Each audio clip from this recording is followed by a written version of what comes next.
The Messiah said, "When you come to know yourselves, then you will become known, and you will realize that it is you who are the sons of the living Father. But if you will not know yourselves, you dwell in poverty, and it is you who are that poverty."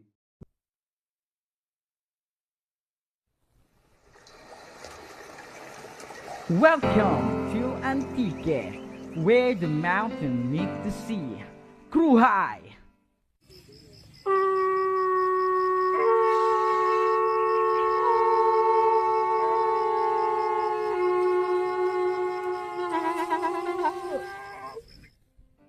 We started small, but with the boys of the messenger from the east, we've been together. It all began in May 29, 2021. And as time went on, our count grew. My brothers and sisters, let me present to you the one-year journey of Antique chapter.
Happy first anniversary. Happy anniversary. Happy anniversary! Happy anniversary!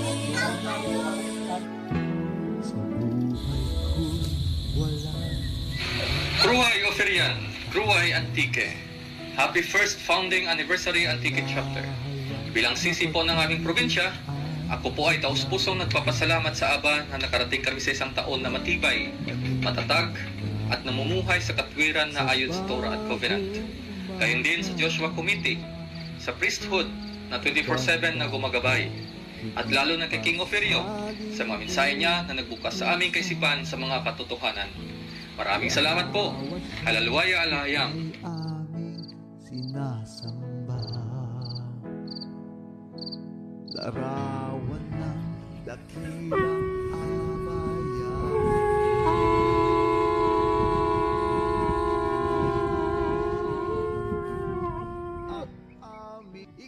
Now therefore, if you will indeed obey my voice and keep my covenant, you shall be my treasured possession among all peoples, for all the earth is mine. Yada.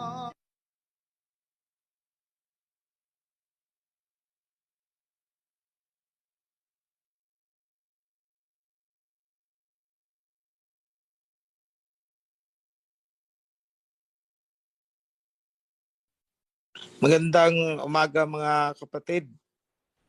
Sa inyong Pagpalang lahat. araw po. Sabat, mapagpalang araw sa inyong lahat. Nais ko lamang batiin ang Antique chapter. I am very happy to see you on your video. Bagamat malayo tayo, at ako hindi pa nakakarating yan dyan sa lugar nyo. I'm very happy. And more so, ang ating Aba is very happy to see you united together, getting stronger every day. Sana kagaya ng Antique, ang lahat ng mga chapters ay maging matatag. Nais ko lamang magbigay ng kunting mga paalala. This time, I'm going to give special mention sa ating Mindoro chapter, both Occidental and Oriental.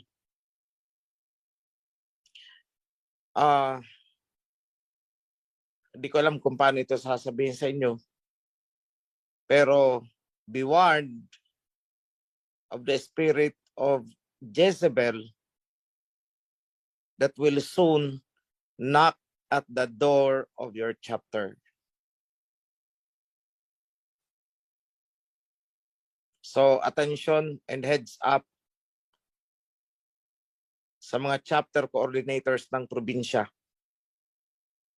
Mag-ingat, magpakatatag, bantayan ang inyong kawan sapagkat nalalapit kumatok sa inyo ang diwa ni Jezebel.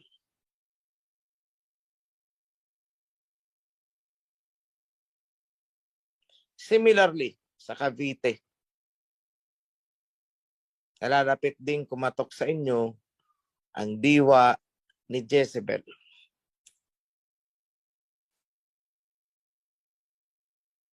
Naramdaman na namin siya at nagsasalita na siya gamit ang isang member. It's there. Kumahalubilo sa inyo ang diwa, kaisipan, espiritu ni Jezebel. And soon, Mindoro is a target. Be careful. Nagpaalala na ako. Malalaman nyo yan at dapat maramdaman nyo kapag andyan na siya. Be careful. Brace yourselves.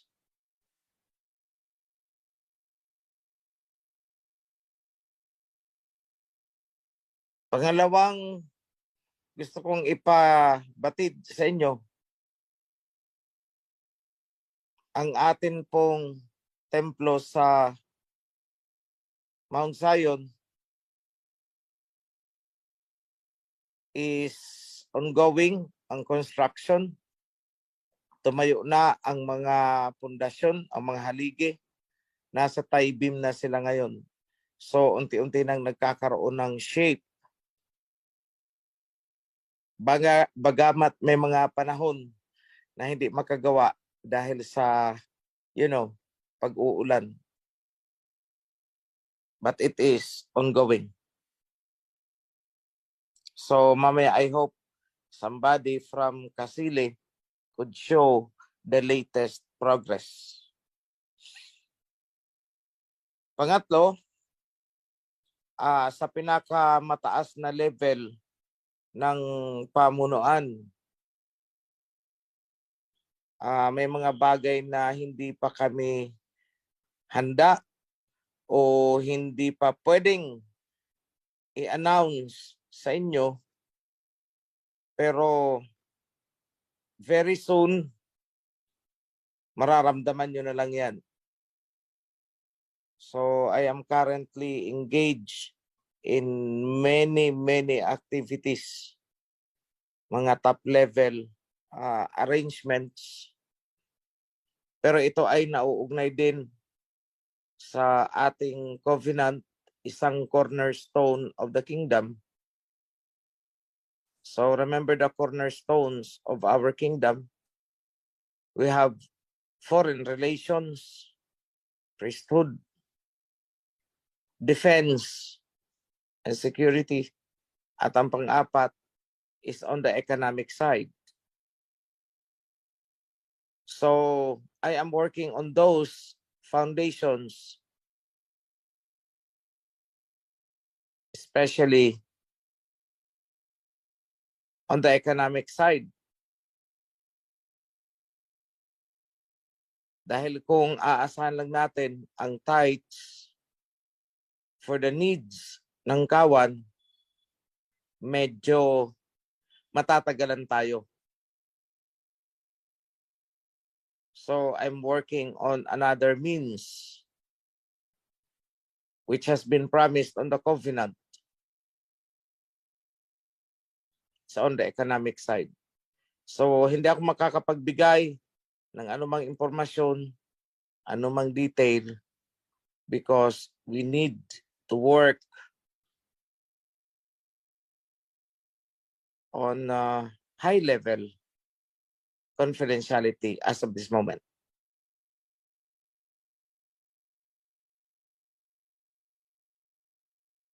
So I sincerely hope that everyone will bear with us and help us with the current projects ongoing, lalo na yung temple. It must continue. It is 3 years on the making. So ang allotted time po natin dyan is 3 taon. Dapat matapos yan with all of the details. So ang target po natin dyan is makuha natin the splendor, the glamour, and the glory that Abay Hawa deserves for his temple. And everything else will follow. Sinabi niya yan. Kahit sa Ezra, unahin niyo ako. Where is my house? Nagtatanong siya eh. Where is my house that you will build for me? So naghahanap siya. And that is on the covenant. That we will construct a temple for him. So yun ang pagtuunan natin ng utmost attention na magawa natin. Financially, we might not be able to do it alone. The tithes would not be enough. So I am working on something else. Remember na kahit yung loob mismo ng temple natin will be overlaid with gold. Paano natin magagawa yun? Kung tithes lang ang aasahan natin. And some are not even faithful. So I have to work on something else. And I want you, every one of you, to pray for that. Wag na ako ninyong tanungin ng details kung ano yung ginagawa ko.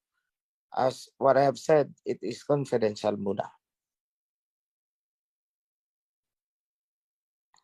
So, maybe, not maybe, because I am sure. Sigurado ako. So, I'm striking off yung term na maybe. Dahil sigurado ako. May mangilan-ngilan dyan sa ating kawan na nanggagaling sa mga grupo-grupo na ang hangad lamang ay ang wealth. Pasensya na po kayo. Kung yan ang hinahanap ninyo dito sa amin, mabibigo kayo.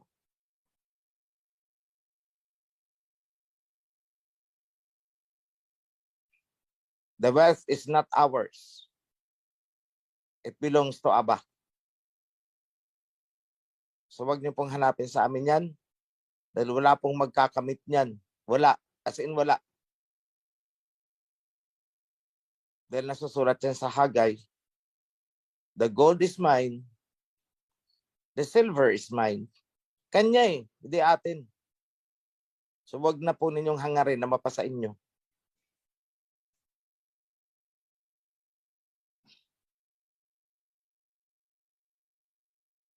So kung yan po ang hanap ng iba, wag na po kayong magpakapagod na makikituwad-tuwad sa amin ng pagkukunwari. You will not. Hindi yan babagsak sa kamay ng mga taong mapag-imbot. Hindi yan babagsak sa kamay ng mga taong ganid. Hindi yan babagsak sa kamay ng mga taong materialistic.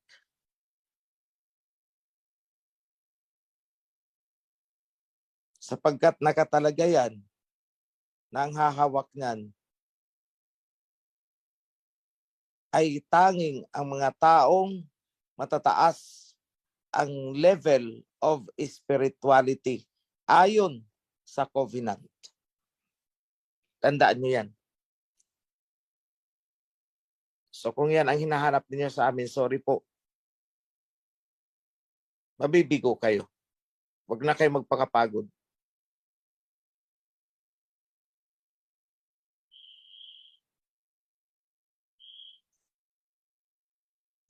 Hindi po yan sasayad sa kamay nyo. Para sa pansarili ninyong interest. Hindi po.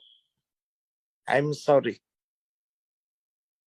As early as this time, I am saying, I am sorry. But that could not be. Hindi po yan pwede. Na mga iniisip ninyo at mga tinatangka ninyo. Hindi po. That will be securely handled by spiritual people. There are elders po na nakatalaga para dyan humawak. And even me, hindi ko inaambisyon yan. Sorry again. Pero tama ang narinig nyo. Kahit ako hindi ko inambisyon yan.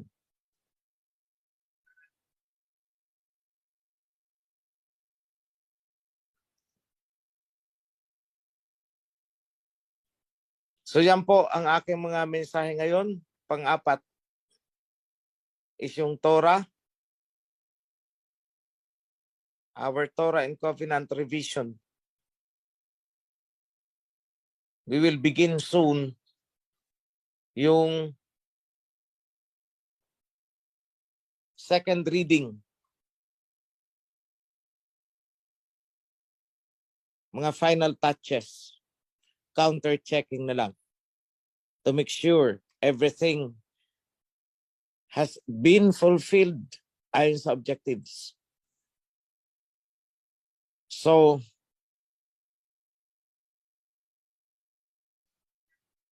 I'm just waiting for the guidelines kung paano i-distribute. Ang gagawin ko dyan is fragment ko yan, ipapabasa at ipapa-review sa mga volunteers, pero hindi nila malalaman kung saang part ng Torah and Covenant yan. It will be labeled, coded. So, kunwari, may portion, isang chapter, ipapabasa ko sa isang tao, isang volunteer, for him to find ano ang merong mali dyan. Di niya malalaman kung saang book yan. Not unless in-depth na siya sa Bible. Hindi niya malalaman what he might read instead of the book. Say for example, Isaiah chapter 10 verse 50. Hindi yun ang nakasulat doon, but rather XYZ 001. Yan ang code. So pagbalik sa amin, ilalagay namin yan doon kung saan siya nanggaling. Only us knows kung saan galing ang part na ipapa-edit or ipapa-review. So the structuring. So I'm waiting for the, I'm not waiting it from somebody else. I'm waiting it to enter my mind how I can do it. Ituturo naman yan eh. But that is the initial now na pumasok sa akin. It must be released, coded kung saan siya matatagpuan. So you won't know from what book is that. That is to ensure that the confidentiality of our work is maintained and the copyrights are protected.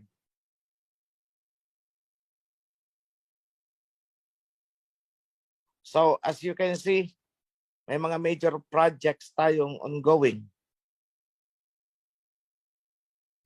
Dapat kasi lumabas ang Torah and Covenant this year. So I would need more people, more eyes to read kung ano man ang part na mai-assign sa kanila.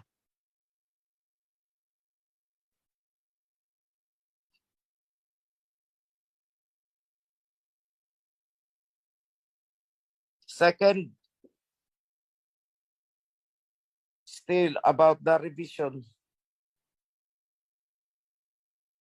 Yung mga team, yung mga proofreaders won't know kung sino pa ang ibang mga kasamahan niya.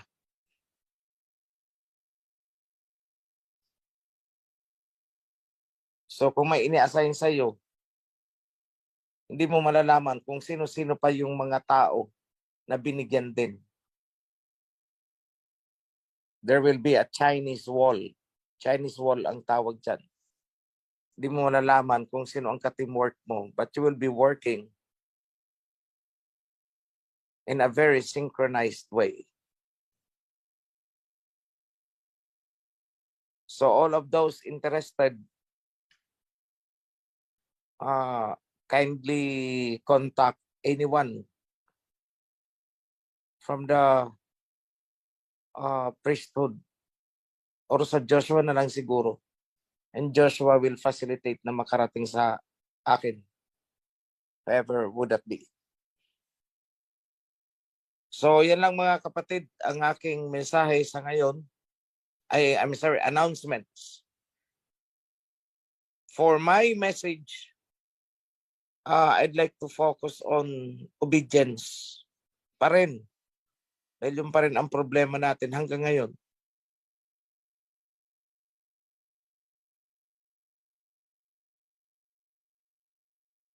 Alam nyo kasi, ganito yan, uli sa muli, para na akong sirang plaka nito.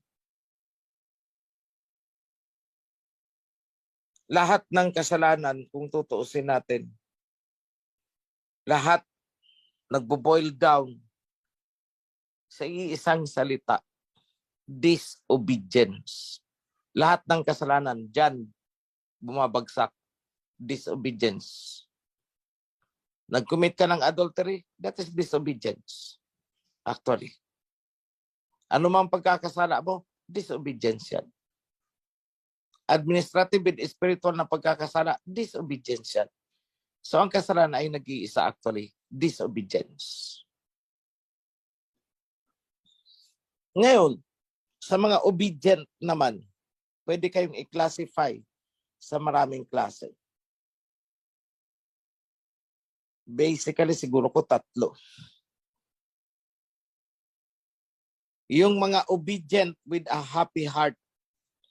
Yung mga sumusunod ng may kaligayahan. Pangalawa, yung mga sumusunod na wala namang kaligayahan, kundi napipilitan lamang.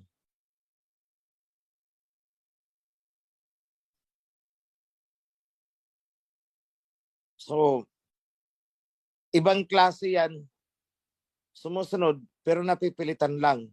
Hindi sila masaya sa kanilang pagsunod. So, vulnerable yan, yung grupo na yan. Vulnerable. Delikado yan malaglag. Ang pangatlong grupo ay yung mga sumusunod Ngunit ang pagsunod ay pagkukunwari lamang dahil mayroon silang ibang sadya. May hidden agenda. So yan basically ang nakikita ko sa mga obedient. Obedient na masaya, with all the willingness, with a happy heart, a joyful heart, sumusunod sila. Pangalawang grupo ng sumusunod, yung mga napipilitan lamang. Pero hindi talaga masaya sa kanilang ginagawang pagsunod. Yung pangatlong mga obedient ay yung mga kunwari lamang sumusunod para nasa loob pa rin sila ng kawan at may isa katuparan nila yung kanilang mga pansariling interest. Yan, tatlong klaseng sumusunod. So, I sincerely hope dahil hindi naman talaga yan kayo makakapagtago. I want to inform everyone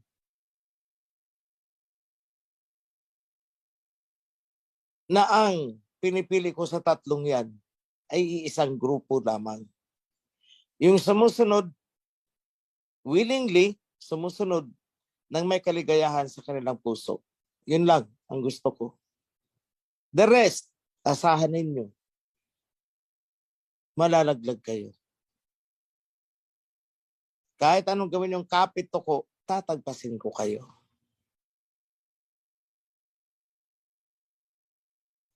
Ayoko sa mga sumusunod na napipilitan lang. At mas lalong ayoko sa mga sumusunod na nagkukunwari lamang. Sumusunod para sa vested interest nila. At matalas ang pang-amoy ko dyan. Matalas din ang pang-amoy ng Joshua. Matalas din ang pang-amoy ng priesthood. They are now competent. Ibang-iba na po ang priesthood ngayon sa priesthood noon. Ibang-iba na. Because even inside the priesthood, each one disciplines the other. Automatic nagpo-purge out ang priesthood. Automatic iluluwa niyan ang isang priest na may gagawing katiwalian o may ginagawang katiwalian o may maling ginagawa. At sila lumalabag sa covenant. So you must remember, it is the priests na nagdadala ng covenant. I started it. Sinimulan ko. And the legacy will live on forever. Forever na yan. Perpetual. The covenant will be effective to infinity. Dahil hindi na yan hahayaan na mawala pang muli.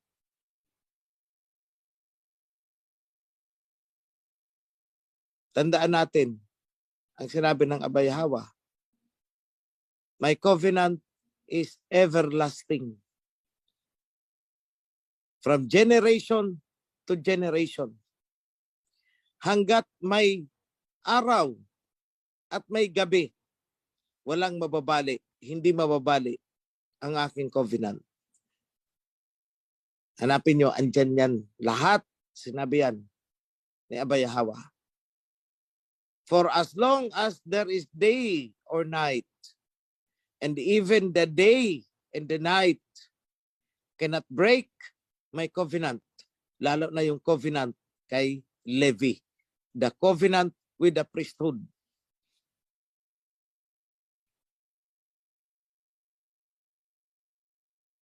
At lahat ng covenant na ibinigay ng Aba is everlasting.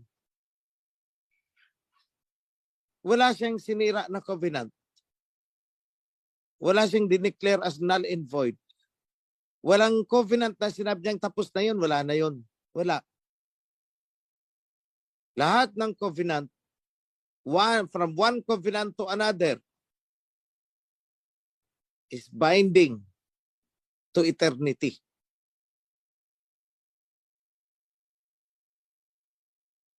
Kaya kahit anong gawin ng iba dyan, kasusuppress ng covenant, they will not succeed. Hindi sila magtatagumpay.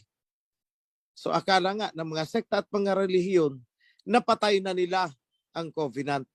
Eh bakit biglang sumulpot ng walang kaabog-abog?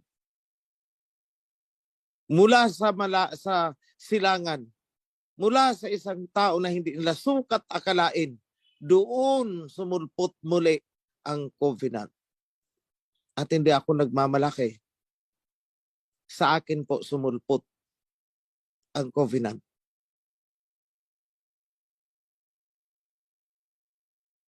Sa akin muling nabuhay ang priesthood. Sinasabi ko yan, hindi ako nagmamalaki, hindi dahil ako nagmamayabang. Sinasabi ko yan bilang testimony to the truth ng salita ng Abayahawa. I'm not bragging about myself. I have nothing to brag. Wala akong pwedeng ipagmayabang. Kaya lahat ng salita ko ay bilang testimonya, bilang patutuo sa salita ng Abayahawa na ang kanyang covenant ay forever. Kaya pakalipas ng mahigit 1,000 taon, muling nabuhay. Sa pagkatao ko, sa pamamagitan ko. But I don't claim merit. I don't claim credit. Ako ay naging kasangkapan lamang. A servant.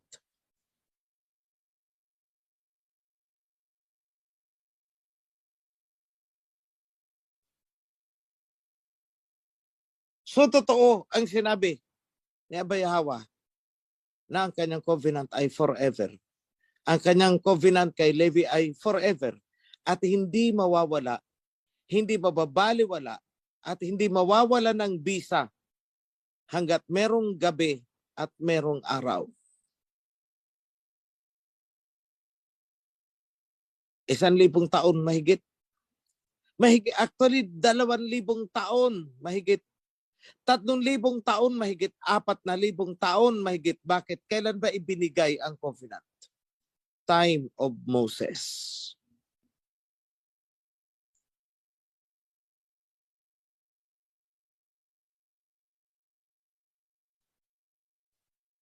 Sa huling panahon, muling sumulpot ang covenant. Muling nabuhay ang diwa ng covenant sapagkat ang covenant ni Abayahawa ay everlasting to eternity. So ngayon, paalala ko sa inyo mga kapatid, nung pumasok kayo sa kawan na nabuo sa pamamagitan ng covenant, hindi po yan laruan. Huwag niyo pong rarasunan na alis muna ako sapagkat masama ang loob ko. Hindi po pwede. Anong tingin nyo sa covenant? Basahan? Matapos gamitin, itatapon? At pagkailangan na ulit, babalikan?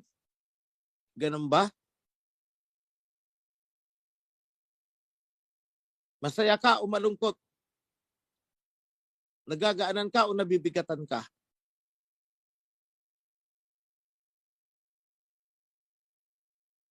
Malusog ka man o may sakit ka?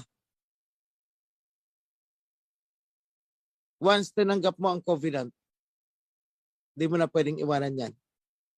Because when you do that, nagkakasala ka sa Holy Spirit of the covenant.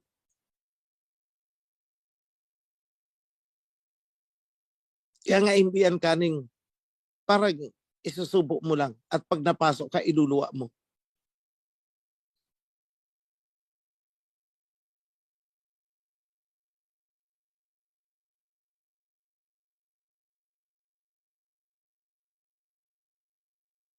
Ang covenant ay naandyan. Hindi para sa pansarili nating interest. There is a deeper purpose for the covenant more than the benefits na ibibigay niyan sa iyo o sa sino man sa atin personally. Dahil sa covenant na yan, nakadepende ang buong mundo. Both the sinner and the saints.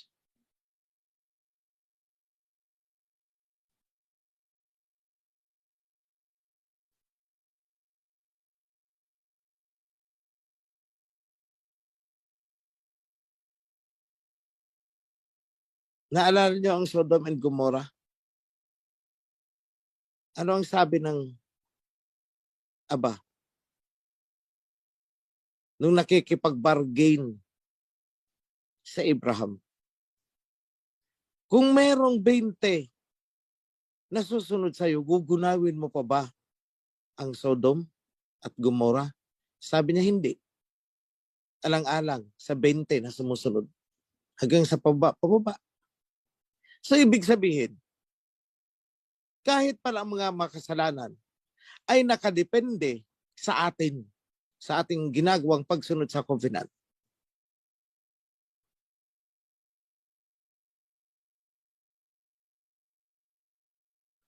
Gugunawin niya ba ang bansang Ophir? Hindi niya gugunawin. Bakit? Yung mga sumusunod dyan sa covenant eh.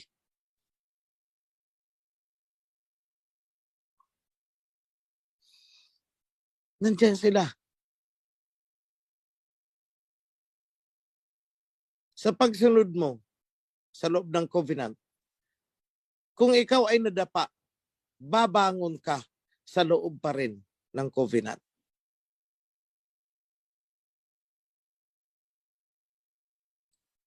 Hindi yung pag nadapa ka, lalabas ka na.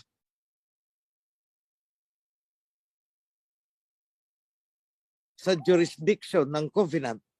At ang sinasabi mo, masama kasi ang loob ko. Nasaktan ako. No. Stay inside the covenant. Kung may kasalanan ka, harapin mo.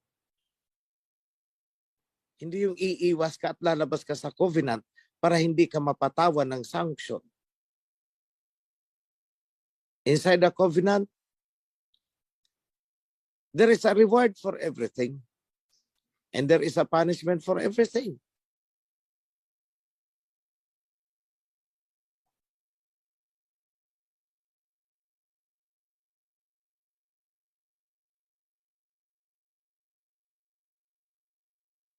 Maraming hindi nakakaunawa kung paano ko ipatupad ang covenant.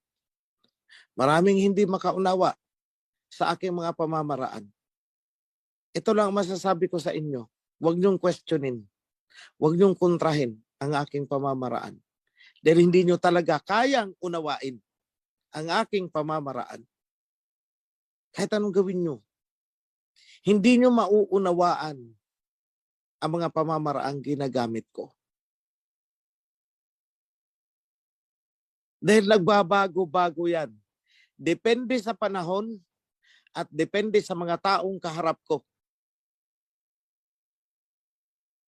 Kaya hindi yan one-track rule. Hindi nyo pwedeng sabihin na bakit sa ganitong chapter, ganito ang ginawa niya. Pagdating sa kabilang chapter, bakit ganito naman kabigat, kasakit ang ginawa niya? Again, my answer is, my interventions, my actions differs from one chapter to another chapter, from one person to another person, depending on the circumstances, the time, and the people involved.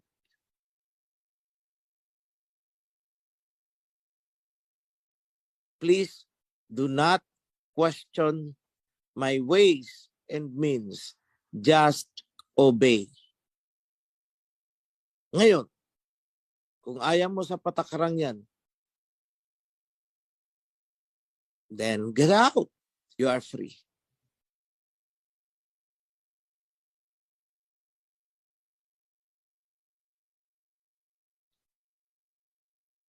Hindi pa rin ako nagbabago kagaya noon.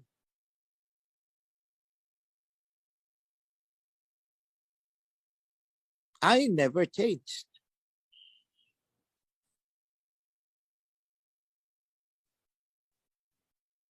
Kaya nga, buo pa rin kayo ngayon eh.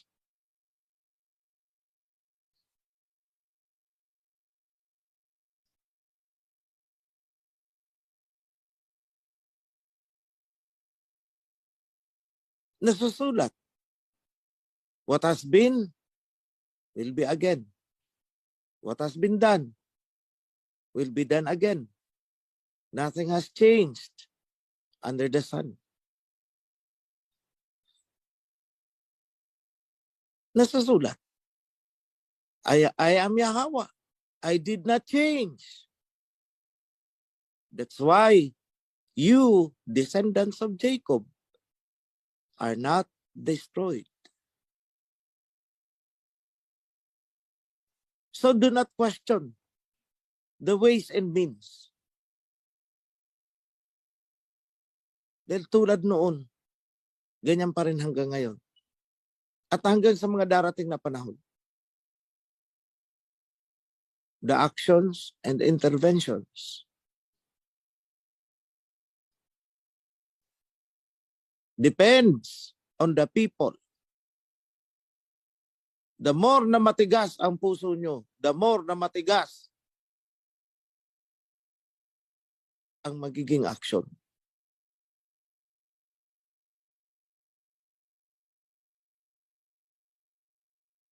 Tandaan nyo yan. Tandaan nyo rin, madali akong kausap.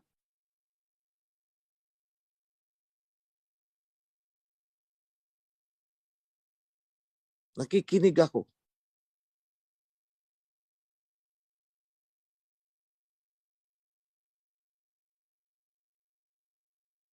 Nag-uunawa.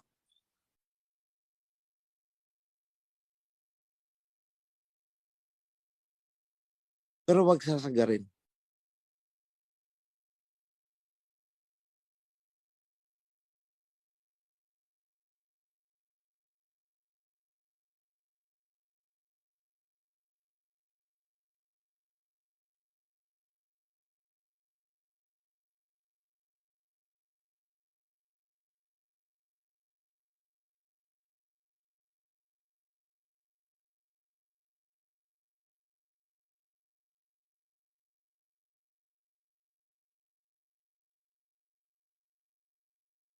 So, yan lang mga kapatid ang mensahe ko sa inyo. Maraming salamat and happy Sabbath. Congratulations, Antique. Be blessed sa inyong lahat. Shalom.